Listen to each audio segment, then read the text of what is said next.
السلام عليكم ورحمة الله.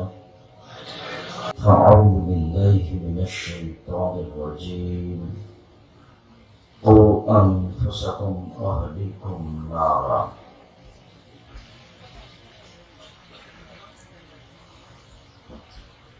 عن أبي هريرة رضي الله تعالى عنه قال قال رسول الله صلى الله عليه وسلم: كل مولود يولد على الفطرة فأبوه يهودانه ينصرانه يمجسانه إلى آخر الحديث رواه البخاري মুসলিম। সম্মানিত উপস্থিতি, প্রশংসা আল্লাহর জন্য, আল্লাহ রাসূলের উপর সাল্লাল্লাহু আলাইহি ওয়াসাল্লাম। আজকের দিনে বৈঠকের সংক্ষিপ্ত সময়ে বক্তব্যের বিষয় আদর্শ পরিবার। আদর্শ পরিবার নিয়ে আমরা এক গুরুত্বপূর্ণ সংক্ষিপ্ত তথ্য বহন করার চেষ্টা করব ইনশাআল্লাহ আজিজ। এই বিষয়ে গুরুত্বপূর্ণ কথা বলার পূর্বে আপনাদের সাথে দু তিনটে কথা। আমি অবশ্য ৩-৪ দিন আগে আব্দুল্লাহর বক্তব্য শুনছিলাম। বক্তব্যের সেদিন প্রথম অংশ ছিল, দ্বিতীয় অংশ ছিল না। আপনাদের সাথে আমিও শুনছিলাম। তো প্রথম অংশ আমিও গুরুত্ব সহকারে বাড়িতে বসে শুনছিলাম, কিন্তু আমিও খুব একটা ভালো করে ধরে রাখতে পারিনি। ওই সেদিনের একটা কথা যেটা ধরে রেখেছি আজকে এখন পর্যন্ত, ওটাই ধরে রেখেছি। ওইটা আগে বলি। সেটা হলো এই যে ওরা বহির্বিশ্বে পড়াশোনা করে, তো যে দেশে পড়াশোনা করে সে দেশের লোক এই আন্তর্জাতিক ফুটবল খেলা দেখছে, এটা তারা বুঝতে পারে না। আর ঢাকা বিশ্ববিদ্যালয় হচ্ছে বাংলাদেশের অক্সফোর্ড, যদিও তার কথাতে একটু আজকে বেশি হয়েছে। সেটা হলো এই যে বাংলাদেশে যত বিশ্ববিদ্যালয় আছে সেগুলো আন্তর্জাতিক একটা নয়, মানে 1000-এর নিচে আছে। তাই বললো না, 5, 10, 20, 200, 100-র মধ্যে নেই। আব্দুল আজিজ একটা বিশ্ববিদ্যালয়, সৌদি আরব, আব্দুর রহমান মনে হয় একবার বলছিল যে ওটা কতজন, 11তম না 33, আব্দুল আজিজ জিদ্দা বিশ্ববিদ্যালয়। তো হতে পারে, কিন্তু আমাদের গুলো একটাও নেই। তার উপরে এখন না জানার ভিত্তিতেও ঢাকা বিশ্ববিদ্যালয়, যেখানে বাংলাদেশের যারা সবচেয়ে মেধাবী তারা সুযোগ পায় বলে আমরা জানি। তো সেটাই পৃথিবীর কোনো আন্তর্জাতিক মানের বিশ্ববিদ্যালয় নয়, ওটা উল্লেখই নাই। 1000-এ গেলে কি আর উল্লেখ হলো? তো সেখানে একটা বিশাল ফেস্টুন লাগা আছে, পর্দা, সেখানে হাজার হাজার পুরুষ নারী খেলা দেখছে। তাই বুঝলাম না কথাতে, এটাই তো বুঝালো। তো আচ্ছা, যেই দেশের লোক খেলছে ওরা জানে না কবে খেলা, এটা কি? আমি ওর সাথে আর একটা নকল করি। কালকে আমি রংপুরের শহর দিয়ে ঢুকে আসছিলাম, তো বাঙালিরে ওই কে হেরেছে, যে জিতেছে তার পক্ষে ওই পতাকা গায়ে নিয়ে বাঁশি বাজাচ্ছে, ঘুরছে। পুরো রংপুর শহরকে এমন একবারে হুলস্থুল করে ফেলেছে যে আমরা মূল পথ দিয়ে গাড়িটা নিয়ে আসতে পারিনি। তখন রাত 2টা, অন্য পথ দিয়ে নিয়ে এসেছি। তা আমি বক্তব্য বলেছি, আসলে আল্লাহ নবীও বলেছেন, আল্লাহ বলছেন মানুষ হয়ে যাবে কুকুর, শ্রীগাল, গরু, ছাগল, পশু প্রাণী। এটাই সে কুকুর, শ্রীগাল, গরু, ছাগল, পশু প্রাণী। এরা এখানে লাফাচ্ছে কেন? এরা তো আর কিছু বুঝতে পারে না। যারা জয় পরাজয় তারা হলো ইহুদি, খ্রিস্টান। ওরা যদি এরাকে পায়, আমি শুনছিলাম তখন আব্দুল্লাহ বলল যে আপনাদের পাসপোর্টটা এলাও হবে না, যার পিছনে আপনি লাফালাফি করছেন, আপনার পাসপোর্টটা ওদের দেশে এলাও হবে না। তার মানে আপনাকে গরু, ছাগল সমান দাম দেয় না, চিনে না। তো ওরা অত তো হিসাব করতে পারে না। আর আব্দুল্লাহ যে সেটা আল্লাহ নবী বলেছেন, সে সেটা বললে আরো বুঝতে পারতেন যে আপনাকে যদি ওরা পায় তো আপনার মাথার উপরে 3-4টা বালতি গু তুলে দেবে আর মারবে পাছার উপরে লাথি। নইলে তোমার বাপ যেটা লন্ডনে আমেরিকাতে আছে কাজ করছে, ওকে জিজ্ঞাসা করে দেখো, আব্বু আপনি কতদিন গু সাফ করেন, কয় ঘন্টা? তো গু সাফ করতে করতে যদি 1 মিনিট দেরি হয়ে যায়, তো ওটা মুখে বলবে না দেরি কেন, এটা মুখে বলবে না, পাছার উপরে লাথি মেরে বলবে দেরি কেন। তো আর আমি এটার 1 মিনিট বাস্তব শোনাবো, যেটা আল্লাহ এবং আল্লাহ রসুল বলছেন। তো তার বক্তব্য থেকে আমি এইটা বুঝলাম যে আসলেই আমরা পড়াশোনা জানি না এবং আমরা বিনোদনে আছি, এটা ওরা আমাদেরকে পাগল করেছে। ওরা বলছে যে আমরা কাজ করি আর তোমরা খেলা দেখো।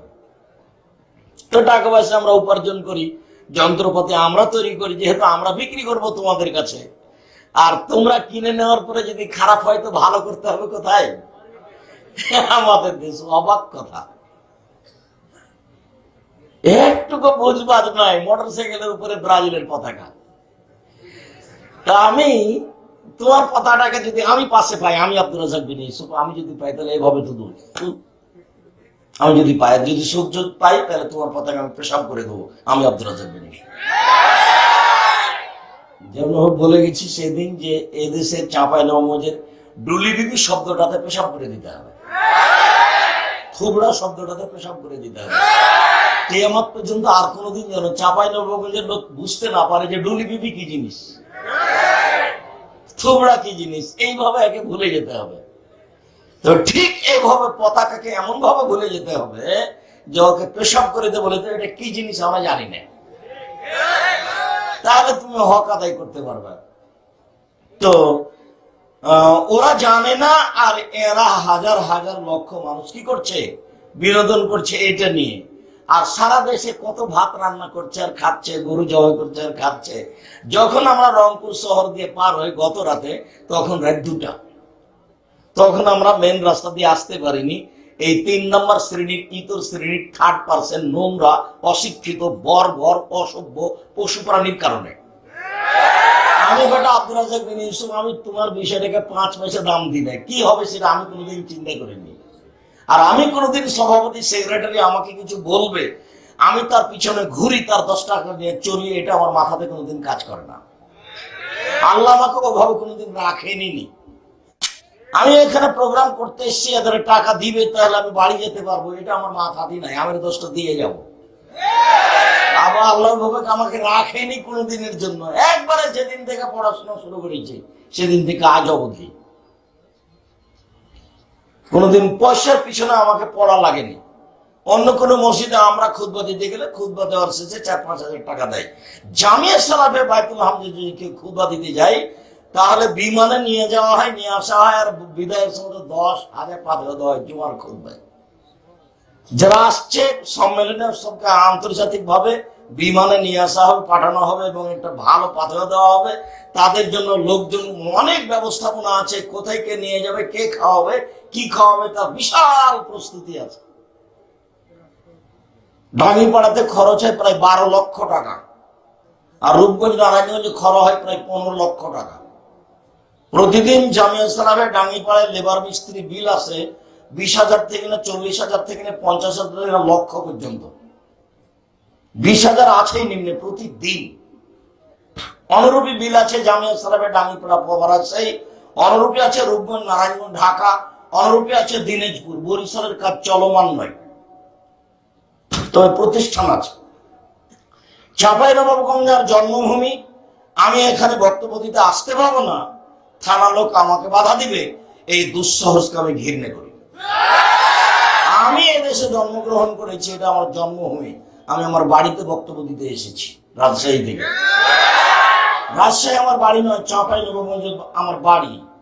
আমি উপস্থিত যারা বসে আছে তারা আমার বোন, তারা আমার ভাই, তারা আমার বাপ, তারা আমার চাচা। আমি নিজের বাড়িতে বক্তব্য দিতে আসতে পারবো না মানে অবাক কথা। আমি আসতে পারবো না কেন? এমন কোন মায়ের বেটা আছে যে বাংলার মাটিতে বাংলা ভাষায় বলতে পারে যে 32 বছরে কোনোদিন অপ্রয়োজনীয় বাক্য বলিনি? বলে না কোনো মায়ের বেটা, বলুক না দেখি। আমি বলছি, আমি চাঁপাইনবাবগঞ্জ ছেলে। উপস্থিত যারা বসে আছে তারা আমার ভাই, তারা আমার বাপ, তারা আমার মা, তারা আমার চাচি, তারা আমার ফুপু। আমি এই জেলাতে জন্মগ্রহণ করেছি, 32 বছর আমি কোনোদিন অপ্রয়োজনীয় বাক্য বলিনি। 32 বছর আমি কোনোদিন কেসা কাহিনী বলিনি। 32 বছর আমি কোনোদিন কোনো মাঝহাব নিয়ে কথা বলিনি। সব বক্তব্য নেটে আছে, তুলে বের করতে হবে। 32 বছর আমি কোনোদিন সরকার বিরোধী বক্তব্য দিইনি।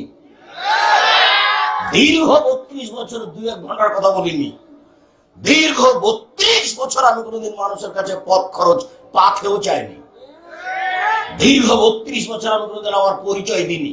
মানুষ যখন আমাকে চাপ দিয়ে বলেছে যে বিজ্ঞাপন পোস্টারের নাম লিখবো, কিভাবে লিখবো, তখন আমি বলেছি আমার নাম আব্দুর রাজ্জাক আর আমার বাপের নাম ইউসুফ, বাপ বেটা মিলে আব্দুর রাজ্জাক বিন ইউসুফ। এর চেয়ে আমি কোনোদিন বেশি পরিচয় দিইনি, আমি আব্দুর রাজ্জাক বিন ইউসুফ। যার কারণে যারা দিনী বোন আমার এই চাঁপাইনবাবগঞ্জে জন্মগ্রহণ করার পরে তালিমি বৈঠক করে, আমি তাদেরকে বলি দেখো আমার সাথে পরামর্শ করা ভালো হবে সবচেয়ে। তুমি যে জেলায় জেলায় বক্তব্য দিয়ে বেড়াচ্ছ, থানা থানায় দিয়ে বেড়াচ্ছ, তুমি যে বাড়িতে মরা মানুষ মরেছে লাশটা যখন নিয়ে যাচ্ছে তখন যে তুমি এইভাবে হাত তুলে দোয়া করে কান্নাকাটি শুরু করে দিচ্ছ, তুমি যে এইভাবে বলছো মাগরিবের পরে 4 রাকাত সালাতুল 6 রাকাত সালাতুল আওয়াবিন পড়লে 12 বছরের পাপ মিটে যাবে, তুমি বুঝতে পারোনি তোমাকে এগুলো কে শিখিয়েছে? এগুলো তোমার ভুল। তুমি যে সব কথাই বলছো যে বুবুর কথা নাকি বুখারীতে আছে। বিশ্বাস করো চাঁপাইনবাবগঞ্জের দ্বীনি মুসলিম বোন, আপনাকে আমি অনুরোধ জানাচ্ছি, আমি আব্দুর রাজ্জাক বিন ইউসুফ আপনার দ্বীনি ভাই, আপনি ধর্মের ব্যাপারে আমার সাথে পরামর্শ করেন, আপনার জন্য ভালো হবে। আমি আব্দুর রাজ্জাক বিন ইউসুফ 26 বছর থেকে ফতোয়া লিখি। কতদিন থেকে? 26 বছর থেকে ফতোয়া লিখি। 88 আগস্টের 20 তারিখ রোজ বুধবার বিকেল 3টে থেকে আমি শিক্ষক, বুখারী মুসলিম পড়াই। আর 32 বছর থেকে বক্তব্য দিচ্ছি, 34 বছর থেকে আমি শিক্ষকতা করছি। আপনার বিদ্যা বেশি, আমার চর্চা বেশি আছে, আপনি এটা মনে রাখবেন। হঠাৎ করে আপনি আমার বিরুদ্ধে কথা বলবেন, আপনি টিকতে পারবেন না। আপনার অপমান হওয়া আমি চাইনি। কাজেই অন্তত চাঁপাইনবাবগঞ্জ জেলাতে কোন থানাতে আমি বক্তব্য দিতে পারবো না, এরকম কোন মানুষ যেন দুঃসাহস না করে। সে মাটির উপরে আমার নিকটে, জাতির নিকটে সবচেয়ে ঘৃণিত মানুষ হবে। পৃথিবীর বাঙালির উদ্দেশ্যে আমি বলছি, আমি আব্দুর রাজ্জাক বিন ইউসুফ 32 বছরে কোনোদিন অপ্রয়োজনীয় বাক্য বলিনি। পৃথিবীর বাঙালি মনে রাখবেন, আমি আব্দুর রাজ্জাক বিন ইউসুফ 32 বছরে আমি কোনোদিন কেসা কাহিনী বলিনি। আল্লাহর অশেষ দয়া, আমি একটা হাদিস, বড় বড় হাদিস 1 ঘন্টা লাগবে অনুবাদ করতে, একটা বাক্য আগে পিছিয়ে হবে না, আমি শুধু অনুবাদ করতেই থাকবো। আলহামদুলিল্লাহ, কোনো সমস্যা নেই। ঘন্টার ঘন্টা আমি বক্তব্য দিতে পারি শুধু হাদিস অনুবাদ করে। হাজার হাজার হাদিস মুখস্থ আছে। যখনই আমি আসি আর শুনি যে থানায় ঝামেলা হয়, তখন আমার খুব কষ্ট হয়। অবাক কথা, চাঁপাইনবাবগঞ্জ জেলে কতগুলো আছে, জেলে 20-30 বছর থেকে, ও নিজেও জানে না আমি কেন জেলে। মানে দলীয় দাপটে 1 নম্বর আসামি করে তাকে জেল দেওয়া হয়েছে। এখন জজও জানে না ঘটনা কি, উকিলও জানে না ঘটনা কি, ও নিজেও জানে না ঘটনা কি। কিরে মা, যেদিন মারামারি হলো সেদিন তো আমি শিবগঞ্জে কনসার্টে ছিলাম না, আমি তো ছিলাম রংপুরে। কিন্তু সাক্ষীদাতা কিভাবে সাক্ষী দেয় জজের সামনে যে আমি তাকে নিজ চোখে মারতে দেখেছি? আমি ছিলামই না, কিভাবে নিজ চোখে মারতে দেখলো? অবাক কথা। তার মানে আসামিও জানে না আমি 20 বছর থেকে জেলে কেন, জজও জানে না ঘটনা কি, উকিলও জানে না ঘটনা কি, শুধুমাত্র যে সাজিয়েছে সেই জানে। যার কারণে মুহাম্মদ সাল্লাল্লাহু আলাইহি ওয়াসাল্লাম বলছেন, পৃথিবীর মানুষ মনে রেখো, পৃথিবীতে সবচেয়ে বড় পাপ হলো শিরক করা, দ্বিতীয় বড় পাপ হলো পিতামাতার অবাধ্য চলা, তৃতীয় বড় পাপ হলো মিথ্যা সাক্ষী দেওয়া। লোকটা বলছে আমি 2 চোখে দেখেছি মারতে, ওকে 50,000 টাকা দিয়েছে, দিয়ে বলেছে তুমি জজের সামনে বলবে আমি মারতে দেখেছি নিজ চোখে। তখন জজ বলে হ্যাঁ তাহলে ঠিকই তো, নিজে মারতে দেখেছে, 30 বছর জেল। যে জেলা চলে গেল সে আর বুঝতে পারলো না যে আমি কেন জেলে। ভাবতে ভাবি তার জীবন চলে গেল, বাড়িঘর চলে গেল, স্ত্রী পরিবার চলে গেল, সবকিছু হারিয়ে গেল, জমি জায়গা ভাইয়েরা নিয়ে নিল, বিলীন হয়ে গেল। সে নিজেও বুঝতে পারলো না আমি কেন জেলে, আমার বাড়িঘর হারিয়ে গেল কেন, আহাল পরিবার চলে গেল কেন? এর নাম পৃথিবী, এর নাম দলীয় দাপট। তো আব্দুল্লাহর এই অংশ। তারপরে আমি গুণের গুরুত্ব, আমিও গুণ বুঝি, কিন্তু মানে সামাদ মানে যে এরকম তা আমি কোনোদিন বুঝতে পারিনি। সামাদ মানে ইচ্ছে অনিচ্ছেই তাকে মেনে নিতে হবে, অনিচ্ছা সহকারেও ফেরাউন শেষ পর্যন্ত মেনেই নিল, বাধ্য হল। যখন ফেরাউন ডুবে যাচ্ছে, তো ওর তিনটা বাক্য আছে পৃথিবীর মাটিতে ফেরাউনের। একবার বলেছে মূসাকে,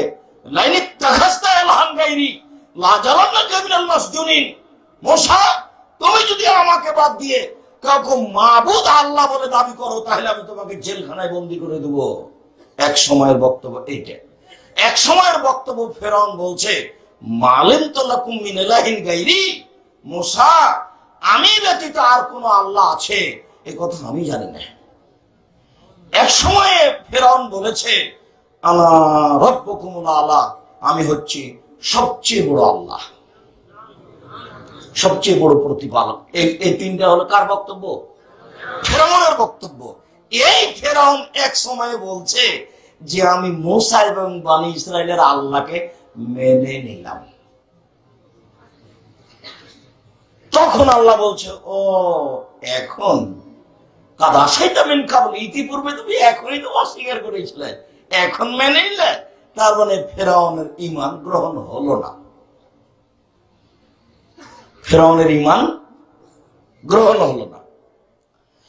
তো ডক্টর শহীদুল্লাহ এবং মৌলানা আব্দুল্লাহ কাফেল কুরাইশের একটা বক্তব্য আছে। হাদিসে এসেছে আল্লাহ কিয়ামতের মাঠে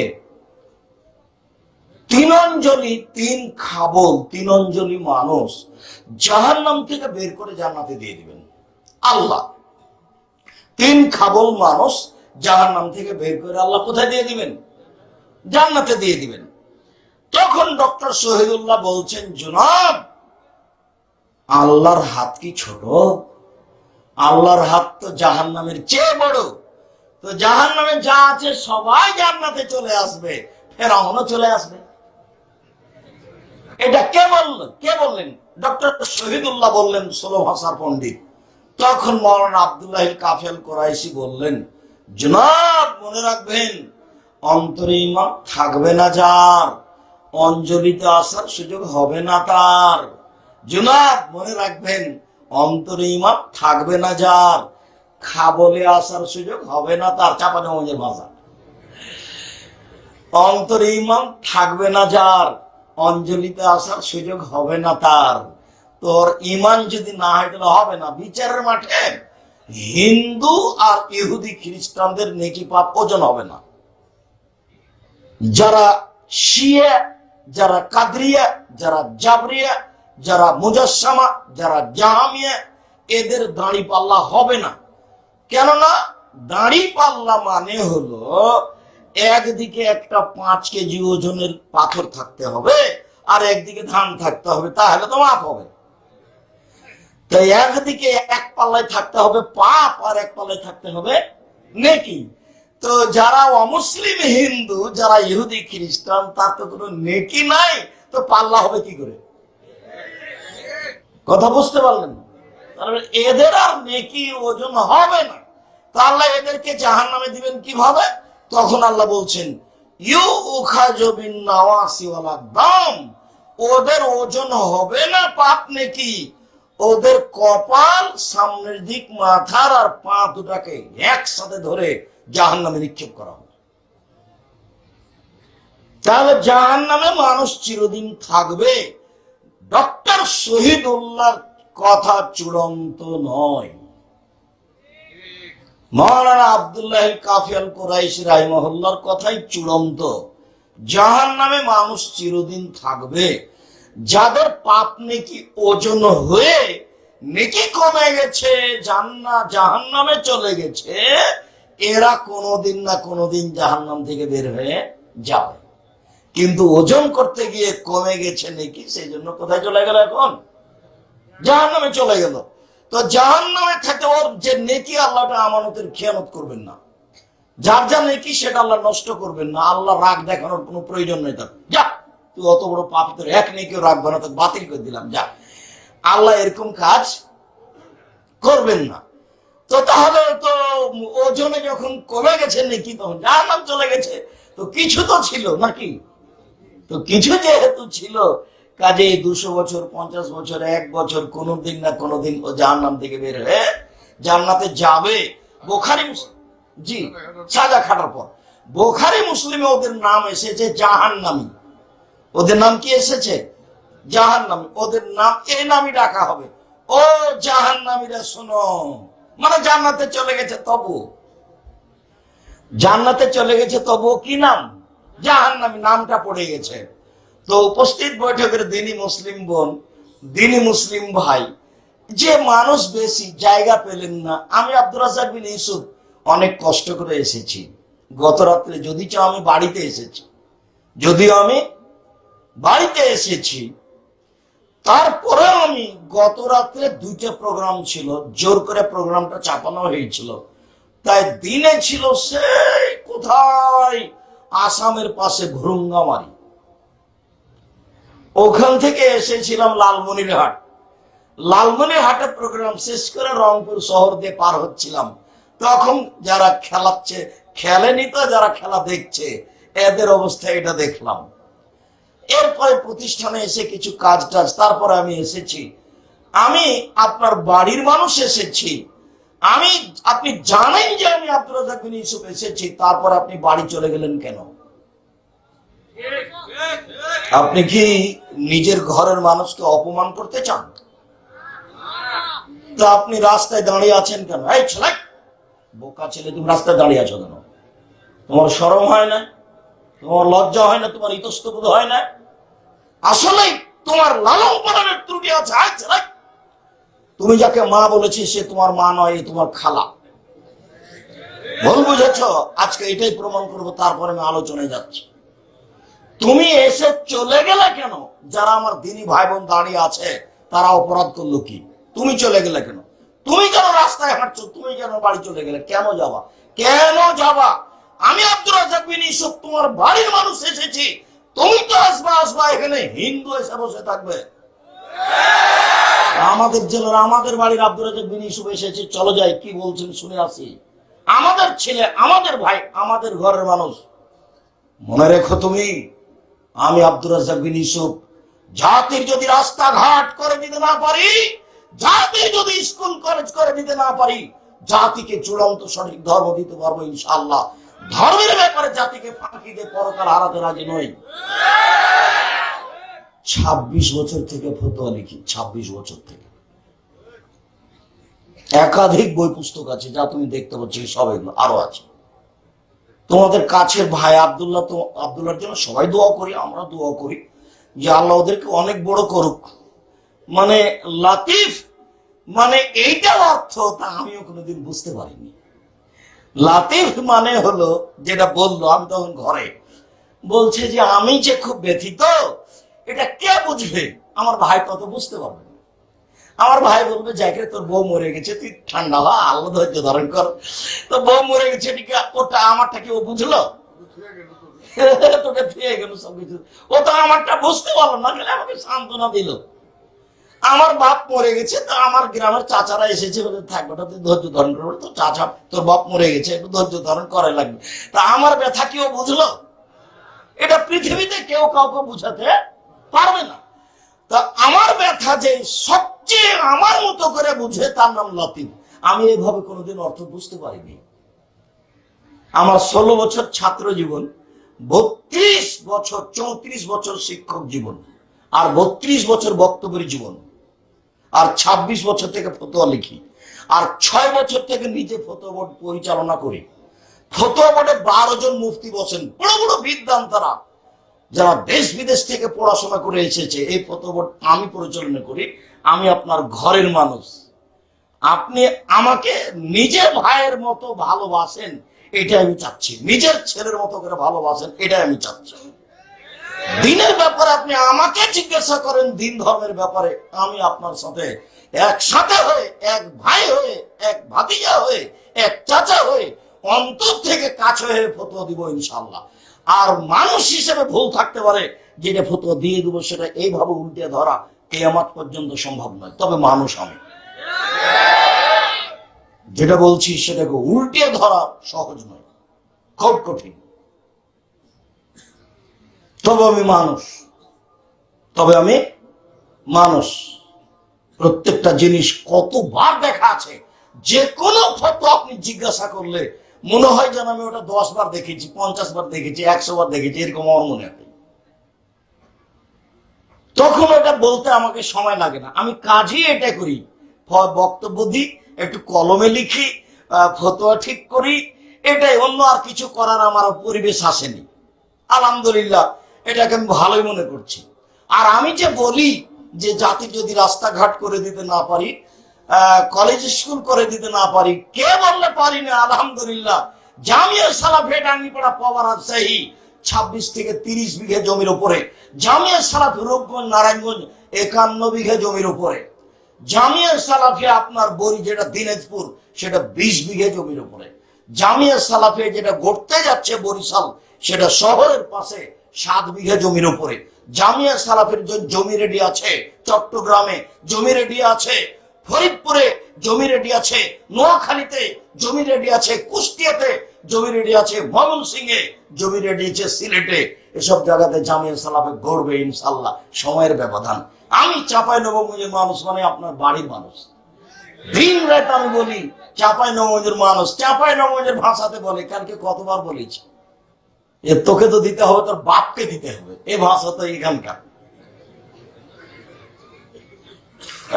যখন আপনি আমার বিরুদ্ধে থানাতে কিছু বলতে চান, তখন আমার যে কত কষ্ট হয়, আমি তখন আমার মনে পড়ে যে আমি আসলে তাকে বুঝাতে পারলাম না, আমি তো তার সবচেয়ে কাছের মানুষ, কেন সে আমার বিরুদ্ধে থানায় গেল? সে বোন হোক আর ভাই হোক, তুমি বিশ্বাস করো আমি মানুষ, আর টিকার কোনো পথ নেই।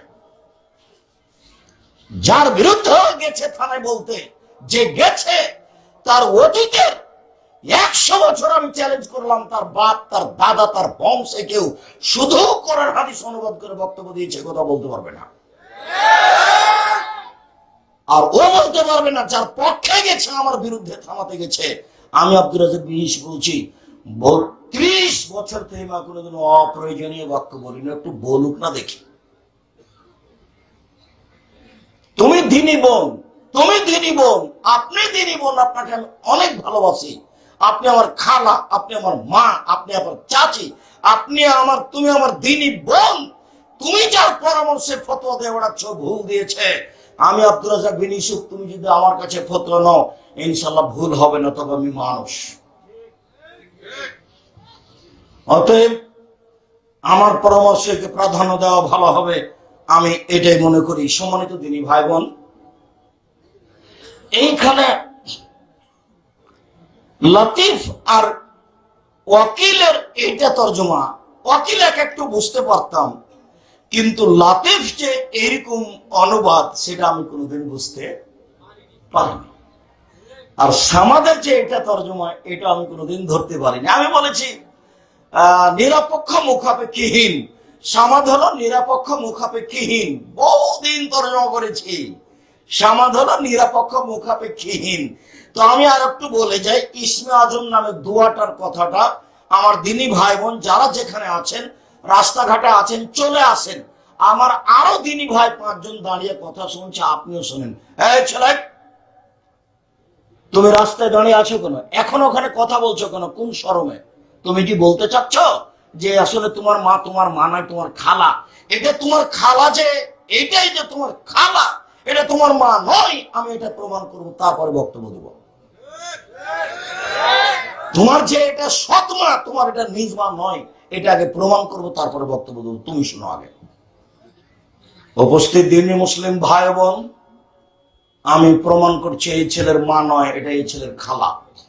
আপনি আমার দিকে লক্ষ্য করেন, আগে প্রমাণ করবো, তারপরে বক্তব্য দিব।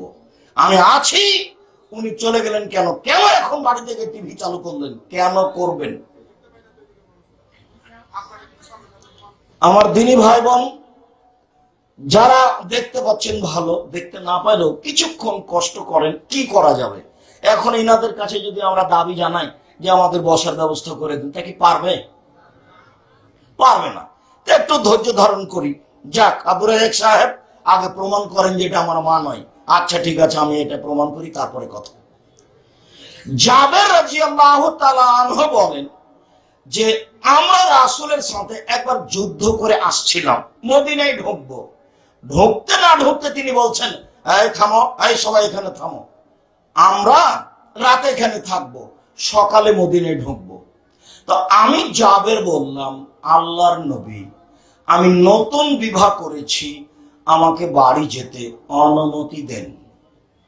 আমি এটুকু বলতেই আল্লাহ রাসূল বলতে লাগলেন, ও তুমি নতুন বিবাহ করেছো, বিকরানাম সাইয়্যিবা, তুমি কুমারী মেয়ে বিবাহ করেছো না তালাক প্রাপ্তা মেয়ে বিবাহ করেছো? তুমি অবিবাহিতা মেয়ে বিবাহ করেছো না তালাক প্রাপ্তা মেয়ে বিবাহ করেছো? তখন আমি বললাম, সাইয়্যিবা, আমি তালাক প্রাপ্তা মেয়ে বিবাহ করেছি। ওর আগে বিবাহ হয়েছিল, তার স্বামী তাকে ছেড়ে দিয়েছে, আমি তাকে বিবাহ করেছি। তো এইটুকু বলতেই আল্লাহ নবী বলছেন, হাল্লা বিক্রাম তোলায় বাহ তোলায় বোকা, তুমি কুমারী মেয়ে কেন বিবাহ করলে না? তুমি তার সাথে খেলতে, ও তোমার সাথে খেলতো। তুমি অবিবাহিতা মেয়ে কেন বিবাহ করলে না? তুমি তার সাথে খেলতে, ও তোমার সাথে খেলতো। তুমি কুমারী মেয়ে কেন বিবাহ করলে না? তুমি তার সাথে খেলতে, ও তোমার সাথে খেলতো। আল্লাহ নবী এই কথাগুলি বললেন। তখন জাবের বলছেন, তাহলে শোনেন, আমি তালাক প্রাপ্তা মেয়ে কেন বিবাহ করলাম? আমার বাপ উহুদের যুদ্ধে শহীদ হয়েছেন 6 জন মেয়ে রেখে। আমার 6 জন বোন আছে। আমার বোনদের সমবয়সের মেয়েকে আমি বিবাহ করিনি 4টা কারণে। আল্লাহর নবী, আমার বাপ উহুদের যুদ্ধে শহীদ হয়েছেন, 6 জন মেয়ে রেখে আমার 6টা বোন আছে। আমার বোনদের সমবয়সের মেয়েকে আমি বিবাহ করিনি 4টা কারণে। আল্লাহর নবী, আমার বাপ উহুদের যুদ্ধে শহীদ হয়েছেন 6 জন মেয়ে রেখে। আমি আমার বোনদের সমবয়সের মেয়েকে বিবাহ করিনি 4টা কারণে। এই 4টা কারণই হচ্ছে আমার মায়ের জন্য, তোমার মায়ের জন্য, সবার মায়ের জন্য। এই 4টা কারণ। এই 4টা কারণ যদি মায়ের মধ্যে থাকে তো এটা মা, আর যদি না থাকে তাহলে এটা খালা। আমার স্ত্রী যেন আমার বোনদেরকে শিষ্টাচার শিখাতে পারে, শিষ্টাচার। এই কারণে আমি তালাক প্রাপ্তা মেয়ে বিবাহ করেছি। অবিবাহিতা মেয়েগুলো জানবে না, বুঝবে না, তাই আমি তালাক প্রাপ্তা মেয়ে বিবাহ করেছি, যাতে করে আমার বোনদেরকে শিষ্টাচার শিখাতে পারে, শিষ্টাচার।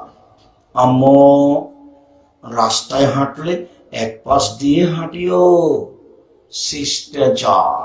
আম্মু, বাড়ি থেকে বের হওয়ার সময় সালাম দিয়ে বের হয়েও, শিষ্টাচার। আম্মু, ডান পায়ের জুতা পরার সময় ডান পায়েটা আগে পরিও, খোলার সময় বাম পায়েটা পরে খুলিও, শিষ্টাচার।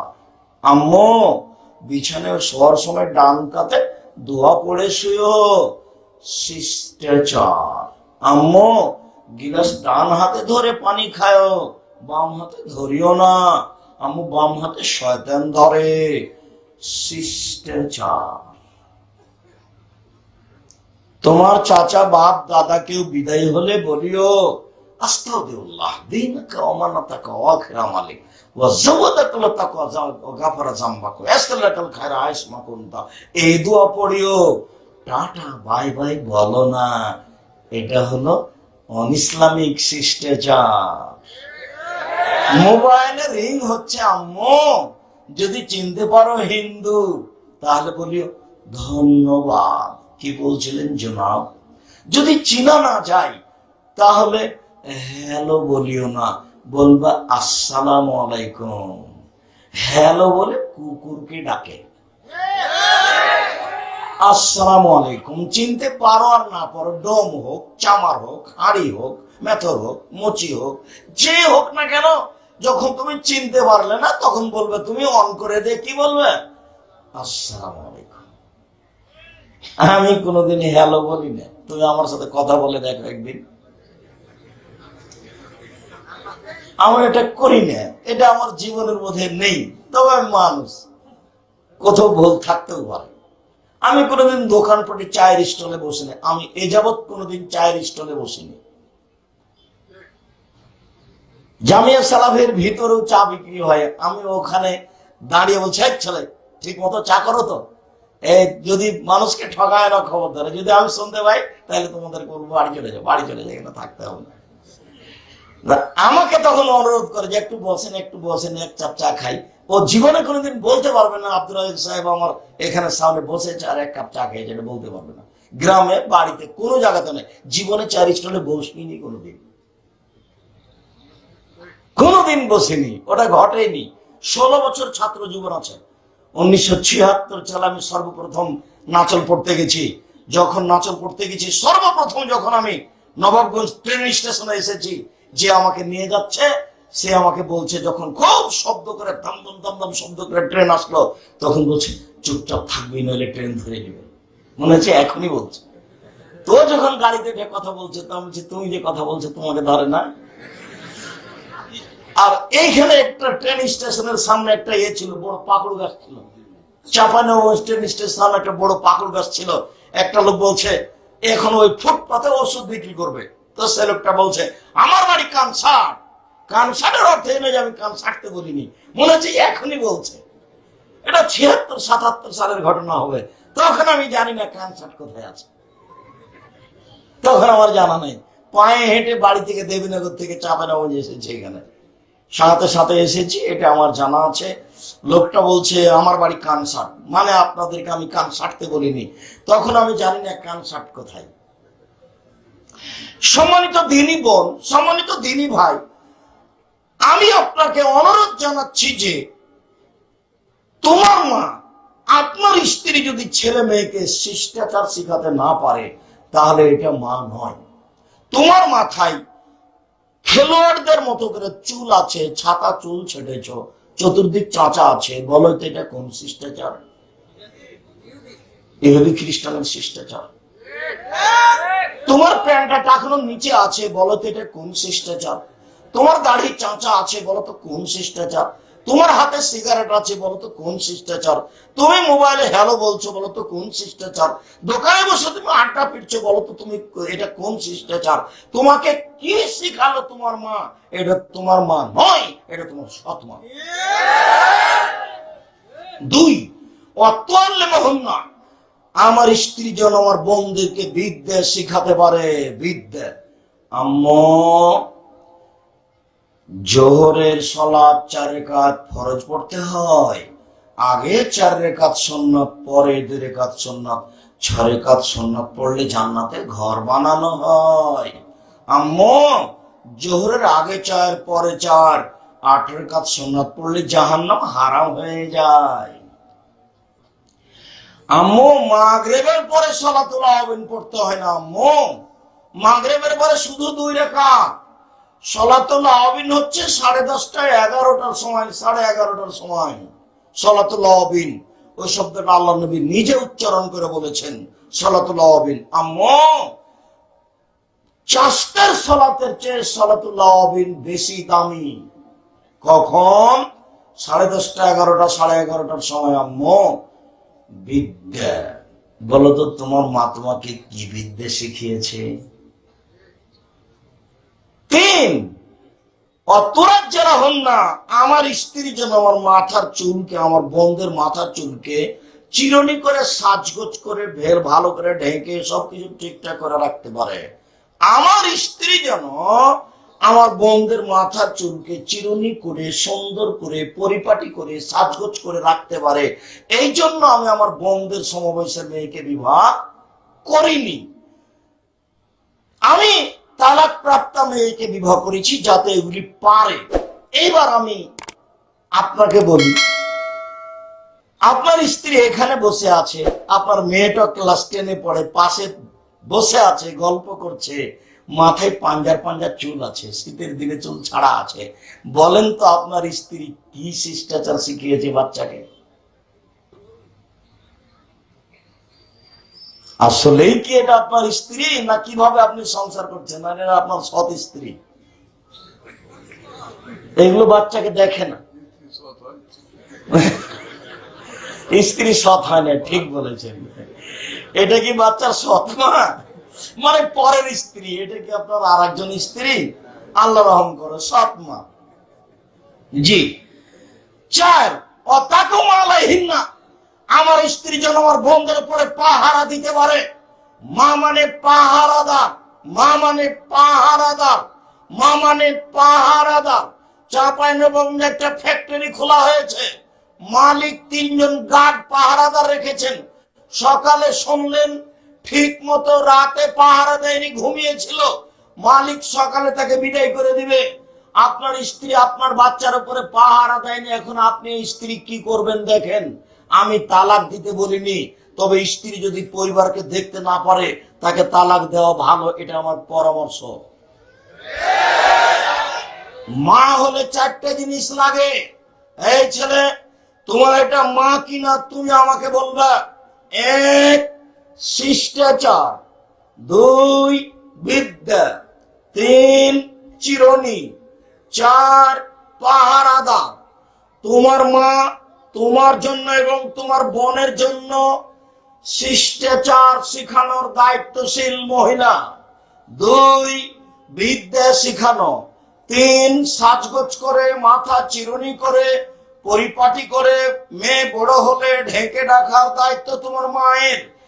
4 তোমার মা পাহারাদার। পাহারাদার মানে গতকালকে বিকাল 2টার সময় স্কুল থেকে এসেছিল মেয়ে, আজকে 2টা 20 মিনিটে এসেছে। ওই সময়তে আপনার মা, এই ছেলে তোমার মা আপনাকে বলছে আপনার স্ত্রী ফরজ সালাত আদায় করে সুন্নাত পড়তে যাচ্ছিল, তখন মেয়ে দরজাতে দেড়ির মাঝে এসে বলেছে আসসালামু আলাইকুম। তখন আপনার স্ত্রী আর সুন্নাত পড়তে পাবে না। আম্মু শোনো। কি আম্মু? কালকে 2টা এসেছিলেন, আজকে 2টা 20 বাজলো কেন? এই 20 মিনিট তল্লাশি চালাতে হবে, তাহলে এই মা, কথা বুঝাতে পারি মনে হয়, তাহলে এটা পাহারাদার। আমি ঠিক বলেছি, তোমার মা নয় এটা। তোমার মা এ কথা ঠিক, তবে আসলে মায়ের দায়িত্ব পালন করেনি, হয় খালা না হলে সৎ মা। এ কথাই ঠিক, ও খালার স্থানে আছে, ও সৎ মায়ের স্থানে আছে। তুমি তোমার মাকে বলে দিও আম্মা 4টে জিনিস করা লাগে মা হয়ে থাকলে। 1 শিষ্টাচার শিখাতে হবে আম্মু, 2 বিদ্যা শিখাতে হবে আম্মু আপনাকে, 3 বোনেরাকে আমাকে পরিপাটি করে রাখতে হবে আম্মু। দেখুন তো আমার মাথায় ছাতা চুল, ওপরে একটু আছে, চতুর্দিক চাচা আছে, এটার নাম কাজা, এটার নাম হারাম। এটা কি? এটার নাম কাজা, এটা হারাম, এটা কারো অনুসরণে আছে। 4 আপনি আম্মা পাহারাদার আমাদের জন্য। ভাত রান্না করে দিতে পারেনি, তার নাম পাহারাদার নয়। 20 মিনিট দেরিতে কেন মেয়ে আসলো বাড়িতে, এটা তল্লাশি চালাতে হবে, তার নাম পাহারাদার। এটা কিন্তু বুখারী মুসলিমের হাদিস, আপনি স্বাভাবিকভাবে দেখবেন না। আমি আপনার খুব কাছের মানুষের কথা বলছি, সেই জন্য আপনি স্বাভাবিক দেখতে পাচ্ছেন। এই জায়গাখানে যখন আমি বাংলাদেশের অন্য জেলাতে বক্তব্য দিয়েছি, তখন আমি আগুন বরাবর আছি। তখন মাঠ ঘাট এমন হয়ে গেছে, মনে হচ্ছে যে কিয়ামত শুরু হয়ে গেছে। এই অবস্থায় আমি এখানে থেকেছি। আমি আজকে বাড়ির মানুষ হিসাবে কথা বলছি, যার কারণে আপনি আমার অবস্থা এরকম আজ করছে। সম্মানিত দিনী ভাই বোন, আমি আপনার ওই অংশ ছেড়ে আজকের আলোচনার প্রারম্ভে আর একটা ছোট্ট আলোচনা করতে চেয়েছি। সেটা হলো আন্তর্জাতিক ফুটবল জুয়া কিনা। আন্তর্জাতিক ফুটবল খেলা জুয়া, এ কথাই চূড়ান্ত। ধারাবাহিকভাবে আমি কয়েকটা হাদিস আয়াত পেশ করছি, আপনি দেখুন। এই ছেলে, খবরদার, কষ্ট হলেও তুমি উঠে কারো ক্ষতি করবো না, কারো গায়ে হাত দিয়ে বসে থাকবো না, একবারে প্রস্তুত হয়ে থাকো, রেডি। পাখি যেন মনে করে তোমাকে পাথর, নড়াচড়া না করে এক খেলে চেয়ে থাকবা। বিশ্বাস করো, আমি তাফসীর মাহফিল করতে আসিনি যে তুমি বাদাম খাবা। আমি ইউসুফ জুলেখার কাহিনী কোনোদিন জীবনে বলিনি। আমি দাউদ আলাইহিস সালাম আর একটা মেয়ের প্রতি আসক্ত হয়েছেন, হয়ে এরকম কিছু করলেন, এই কাহিনী আমি জীবনে বলিনি। আমি লিখে দেখিয়েছি, বই না হলে তাফসীর কি মিথ্যা হতে পারে? মানে ওই বইয়ে যত তাফসীর আছে সবই মিথ্যা। তাফসীর মাহফিল ঠেকানোর জন্য এটা লিখেছি। আমার বুকের উপরে তাফসীর হয়, তাফসীর মাহফিল হয়, বরিশাল থেকে এসে মিথ্যা তাফসীর করে যায়, তখন আমার খুব কষ্ট হয়, সহ্য করতে পারি না। আমার চাচাতো ভাই আমাকে গিয়ে বলছে দেবনগরে, আজকে সে তাফসীর করলো, কি করলো ভাই? খুব এরকম তাফসীর তোরা জানিস না, ঠিক আছে বলেন। আমি জানি না কি বলেন। আমি আলহামদুলিল্লাহ খুব পড়ুয়া ছাত্র ছিলাম, রাত 2টার আগে ঘুমাতাম না। আমার এক ক্লাস ফ্রেন্ড সালিমউদ্দিন ডাহওয়াবি ভাগলপুরি बिहार, वो 6 मास पर एक दिन আমাকে বলছে 6 महीना तक मैं ये सोच रहा था कि आप इंसान है ना जिन है। ना मैंने खाए गोसल करने देखा, ना मैंने सोने देखा, ना मैंने जागने देखा। 6 मास পর্যন্ত আপনাকে আমি জিন মনে করতাম, এই জন্য যে না আপনাকে আমি গোসল করতে দেখেছি, না আপনাকে আমি ঘুমাতে দেখেছি, না আপনাকে আমি ঘুম থেকে উঠতে দেখেছি। কেন? আমি সবার পরে ঘুমিয়েছি, তখন আমাকে কেউ ঘুমাতে দেখেনি। আমি সবার আগে উঠেছি, তখন আমাকে কেউ জাগতেও দেখেনি। ওই সময় ছিল গরমের টাইম, আমি রাতে গোসল করতাম, তখন আর কেউ গোসল করতে দেখেনি, যার কারণে এটা সন্দেহ হচ্ছে। আর আমি 7 দিন পর একদিন 2 তলা থেকে নিচে নামতাম। 7 দিন পর একদিন যখন আমি বৃহস্পতিবার রাস্তায় হাঁটতাম, তখন কেউ সামনে পড়লে বলতো, আরে আপনি নিকাল গয়ে তব তো দুনিয়া বাতাল যায়গি, আরে আপনিও বের হয়ে গেছেন, তাহলে তো পৃথিবী উল্টে যাবে। এই কথা বলতো ওই শহরের ছেলেরা। পুরো শহরে যত প্রতিষ্ঠান আছে সবাই জানতো আব্দুল রাজ্জাক বাঙালি। 20-24 বছর পরে আমি গেছি শিক্ষকদের সাক্ষাৎ করতে, তখন শিক্ষক বলছেন, আরে আপ তো যা বলবি সালমান গে হ্যাঁ, তুমি তো উদাহরণ হয়ে গেছো। মানে ছাত্রদেরকে যখন উপদেশ দিই তখন তোমার নাম বলে বলি, তার মানে তুমি এখন আমার ছাত্রদের জন্য কি হয়ে গেছো? উদাহরণ হয়ে গেছো। আমি শিক্ষকের কথা নকল করছি। সময় আমাকে কোনোদিন ফাঁকি দিতে পারেনি। মানে আমি এখানে বসে থাকলাম, ওখানে বসে থাকলাম, এর সাথে গল্প করলাম, এরকম করেনি। তবু কিছু সময় নষ্ট হয়েছে নাচল মাদ্রাসায়। 8 বছর আমি নাচল মাদ্রাসার ছাত্র। 8 বছর, 76 থেকে 82 পর্যন্ত। সম্মানিত দিনী ভাই বোন, আমি আপনাকে এখানে একটি গুরুত্বপূর্ণ জিনিস দেখাতে চেয়েছি। আল্লাহ তাআলা বলছেন, মুহাম্মদ সাল্লাল্লাহু আলাইহি সাল্লাম, জনগণ আপনাকে জিজ্ঞাসা করছে মদ এবং জুয়া সম্পর্কে। আপনি বলুন মদ এবং জুয়াতে মহাপাপ হয়, মদ এবং জুয়াতে বড় পাপ হয়। আল্লাহ তাআলা বলেন, ইন্নামাল খামরু ওয়াল মাইসিরু ওয়াল আনসাব ওয়াল আজলাম রিজসুম মিন আমালিশ শায়তান। নিশ্চয় মদ খাওয়া, জুয়া খেলা, মূর্তির আস্তানে যাওয়া, লটারি ক্রয় করা শয়তানের কাজ, চিরদিনের জন্য হারাম। জুয়া হারাম। রাসূল সাল্লাল্লাহু আলাইহি সাল্লাম বলেন, 4 শ্রেণীর মানুষ জান্নাতে যাবে না। 4 শ্রেণীর মানুষ জান্নাতে যাবে না। 1, কোন বাপ মাকে মানে না যে। 2, কাম্মার জুয়া খেলে যে। 3, মান্নান খোটা দেয় যে। 4, মধুমিনুল খার নিয়মিত বিড়ি, তামাক, জর্দা, সিগারেট, গুল, নেশাদার দ্রব্য খায় পান করে যে। 4 শ্রেণীর মানুষ জান্নাতে যাবে না। তার 1 শ্রেণীর মানুষ জুয়া খেলে যে। রাসূল সাল্লাল্লাহু আলাইহি সাল্লাম বলেন, পৃথিবীর মানুষ শুনে রেখো, মান লাইবাবে নাদরে ফাকাত আদখা ফাকাত আদখালা ইয়াদাহু ফি দামি খিনজির। কেউ যদি জুয়া খেলায় অংশগ্রহণ করে তাহলে সে তার হাতকে শুকরের রক্তের মধ্যে ডুবিয়ে দিল। রাসূল সাল্লাল্লাহু আলাইহি সাল্লাম বলেন, পৃথিবীর মানুষ শুনে রেখো, ইন্নাল্লাহা হারামাল খামরা ওয়াল মাইসিরা ওয়াল কুফা। আল্লাহ চিরদিনের জন্য মদ, জুয়া, ডুবি, তবলা, ঢোল, ঢাক, হারমোনিয়াম, সেতারা, দোতারা চিরদিনের জন্য হারাম। অত্র হাদিসে 3টে জিনিস হারাম ঘোষণা করা হয়েছে। 1, জুয়া, 2, মদ, 3, বাদ্যযন্ত্র। বাদ্যযন্ত্র চিরদিনের জন্য হারাম। সাথে সাথে রাসূল সাল্লাল্লাহু আলাইহি ওয়াসাল্লাম বলছেন, দুনিয়াতে 2টা পাপ আছে মানুষ না করেই পাপী। দুনিয়াতে 2টা পাপ আছে মানুষ না করেই পাপী। তার একটা হলো এই, কোন মহিলা যদি সাজগোজ করে পুরুষের পাশ দিয়ে হাঁটে, কোন মহিলা যদি সাজগোজ করে পুরুষের পাশ দিয়ে হাঁটে, তাহলে ও ব্যভিচারিণী, ও ব্যভিচারিণী, ও ব্যভিচারিণী। অথচ ও জেনা করেইনি।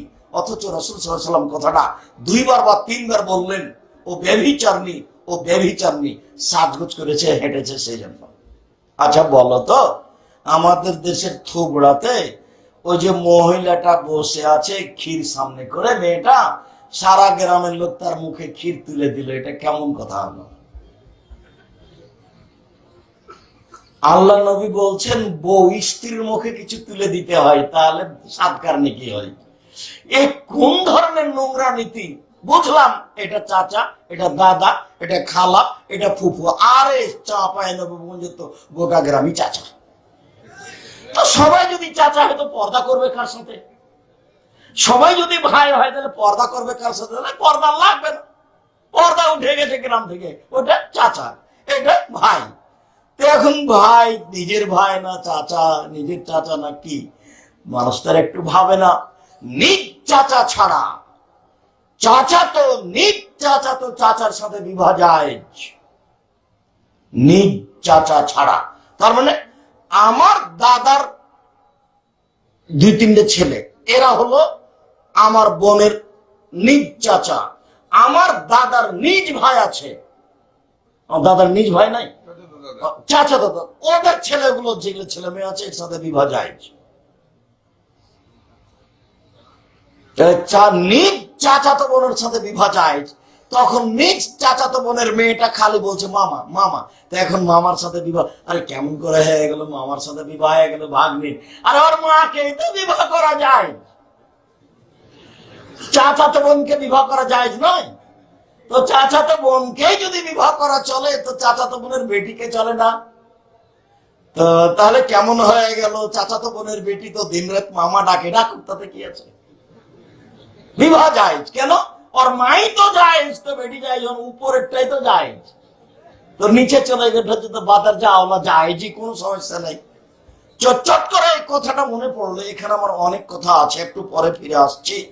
যে দুনিয়াতে দুটো পাপ আছে মানুষ না করে এই পাপি। তার একটা হলো এই, মহিলা মানুষ যদি সাজগোজ করে পুরুষের পাশ দিয়ে হাঁটে তো হলো ব্যভিচারণী, ও ব্যভিচারণী, ও ব্যভিচারণী। এ কথা রাসূল সাল্লাল্লাহু আলাইহি ওয়াসাল্লাম বলেন, অথচ মেয়েটা জেনা করেনি। কাজটা কত অপরাধ! রাসূল সাল্লাল্লাহু আলাইহি ওয়াসাল্লাম বলছেন, পৃথিবীর মানুষ শুনে রেখো, কেউ যদি কাউকে বলে আসো জুয়া খেলি, খেলেনি, খালি বলেছে লাউকা মেরুকা, তোমার সাথে জুয়া খেলবো, আসো জুয়া খেলি, তাহলে 10 জন ফকিরকে 1.25 কেজি করে 12.5 কেজি চাউল জরিমানা দিতে হবে। বুঝা গেল না? ও জুয়া খেলেনি, খালি কি বলেছে আসো জুয়া খেলি। জুয়া খেলি এই শব্দটাই এত বড় অপরাধ, জকে কি করতে হবে? এর কারণে কাফারা দিতে হবে। কতটি কাফারা দিতে হবে? 12.5 কেজি চাউল। কয়জনকে দিতে হবে? 10 জন ফকিরকে দিতে হবে 1.25 কেজি করে। এই কথা মুহাম্মদ সাল্লাল্লাহু আলাইহি ওয়াসাল্লাম বলেন। এইবার আপনাকে আমি বুঝালাম যে জুয়া কি জিনিস, জুয়া কত বড় খারাপ। এবার একটু বলি জুয়া কাকে বলে। প্রত্যেক যেই খেলাতে টাকার হার জিত রয়েছে সেটাই হলো জুয়া।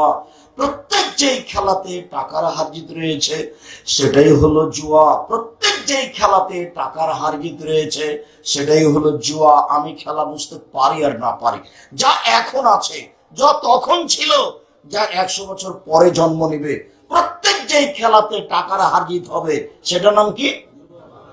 জুয়া। এখন দেখা যাক আন্তর্জাতিক ফুটবল খেলায় টাকার হার জিত আছে কিনা। শুধু শুধু টাকা নয়, বিলিয়ন বিলিয়ন ডলার খরচ আছে, ট্রিলিয়ন ট্রিলিয়ন ডলার খরচ আছে, কোটি কোটি ডলার খরচ আছে। মানে পৃথিবীতে এর চেয়ে বড় জুয়া নাই, এর চেয়ে বড় জুয়া পৃথিবীতে নেই। 1 2 এই খেলাকে লক্ষ্য করে মানুষ 2 ভাগে ভাগ আছে।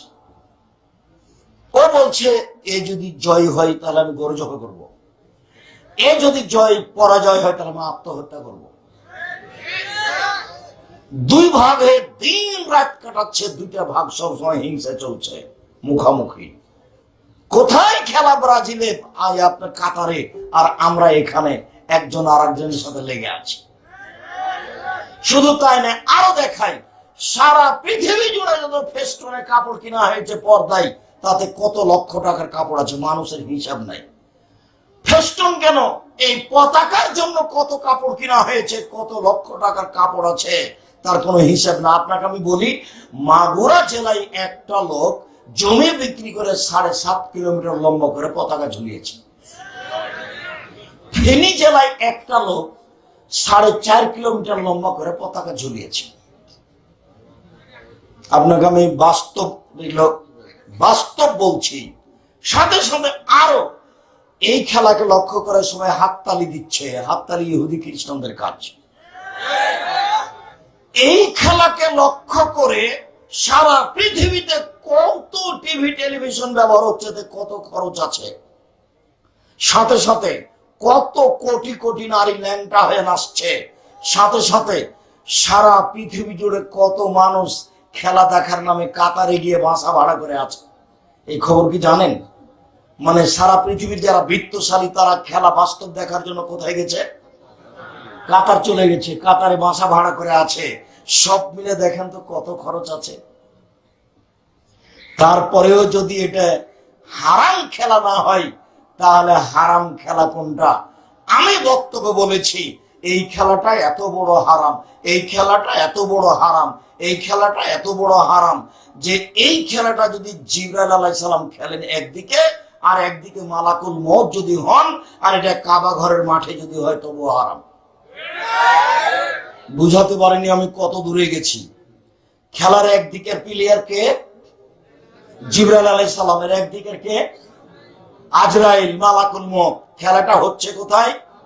কাবা ঘরের মাঠে, তবুও হারাম। এই খেলার গল্প যেখানে চলে সেখানে বসে থাকাও হারাম। এবার আপাতত এইটুকু কথা শেষ করার আগে আর একটু কথা আছে। এই ছেলে তুমি চিনতে পারোনি, ওরা কারা? ওরা হলো ইহুদি, ওরা হলো খ্রিস্টান। ওরা ইহুদি, ওরা খ্রিস্টান, ওরা ইহুদি, ওরা খ্রিস্টান। ওরা আমাদের নবীকে বলেছেন ভুয়া নবী। ওরা আমাদের নবীকে বলেছে ভুয়া নবী। তাই আল্লাহ বলছেন লান তারজান কাল ইয়াহুদ ওয়ান নাসারা হাত্তা তাত্তাবিয়া মিল্লাতাহুম। পৃথিবীর মানুষ শোনা রেখো, ইহুদি খ্রিস্টান তোমাকে কোনোদিন মেনে নেবে না।